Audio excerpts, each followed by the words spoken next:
Alright, let's just get right into it. The Miami Heat weren't supposed to do this. Like, if you really think about it, this should have not happened. In the regular season, if you watch the Miami Heat, they were nowhere close to looking like a team that could win the East. For majority of the season, they were a mediocre or below average team and were around the 7th or the 8th seed. While yes, they were good defensively, ranking 2nd in opponents' points per game with 109.8 and were 9th in defensive rating with 113.3 defensive rating, they were dead last in points per game, averaging 109.5 points per game, had a bottom 5 offensive rating, ranking 25th with an offensive rating of 113. They were bottom 5 in the league shooting from deep, shooting 34.4% from deep on 34.8 attempts, which was the 10th most in the league. And they had a net rating of negative 0.3, which was bottom 10 in the league. Jimmy Butler, Bam, and Tyler Hero all played good in the regular season, but Kyle Lowry missed over 27 games and was looking washed after December. Caleb Martin and Max Strus were very solid on both ends, and they both shot 35% from deep on solid to good volume. Victor Oladipo, who averaged the 7th most minutes on the team in the regular season, he was good defensively as a point of attack defender. He was okay offensively, but wasn't really efficient. Gabe Vincent was solid as well, but wasn't shooting that great from deep like he would in the playoffs. Kevin Love was terrible once he signed with the Heat after getting bought out by the Cavs, shooting 29.7% from deep on 4.8 attempts. Duncan Robinson was legit getting garbage time minutes and coach DMPs. And the NBA community was viewing his contract as one of the worst in the league. The Heat had to play 2 play-in games just to make the playoffs. Tyler Hero broke his hand and Victor Oladipo tore his ACL in the first round against the Bucks, but now the Heat are in the NBA Finals. Jimmy has picked up his play in the playoffs again. He has been the second best player in the playoffs, only behind Jokic, proving that playoff Jimmy is a real thing, averaging 28.5 points per game, 7 rebounds per game, 5.7 assists per game on 57.9% true shooting percentage. But as a team, the Heat have picked up their play in the playoffs, averaging the 10th most points per game in the playoffs, averaging 111.7 points per game. They have the 5th best offensive rating, having an offensive rating of 116.3. They have the best shooting percentage from deep, shooting 39% on 33.6 attempts per game, which is the 10th most in the playoffs. They have the 2nd best net rating, having a net rating of 4.4. Bam, even though he hasn't been averaging 20 or more points per game, he has been way more aggressive. He is giving them good playmaking out the post and out of dribble handoffs. His handoffs with Duncan Robinson and Max Strus have been really effective. He has been incredible defensively, protecting the rim, holding his own, and stopping guards when he's had to switch on the perimeter. And he has sometimes defended the other team's best perimeter player, especially in the conference finals.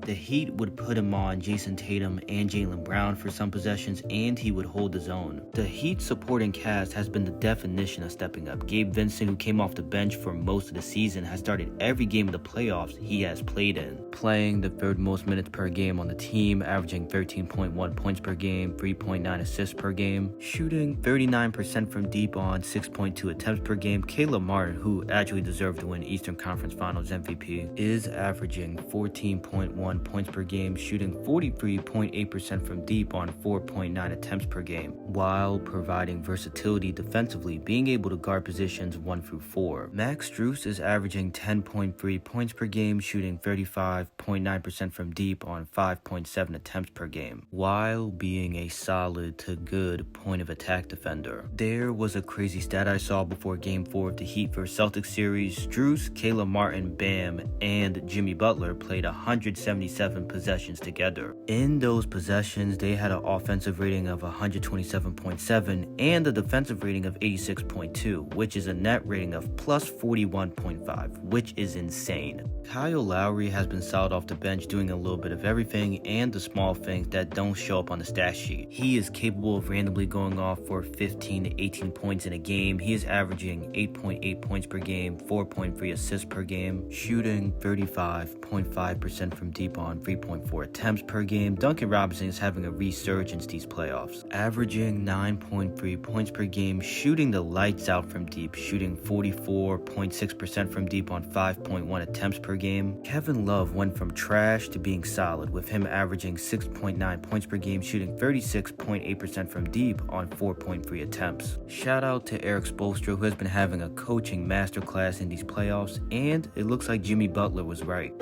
So we had enough. Next year, we will have enough, and we're going to be right back in the same situation, and we're going to get it done.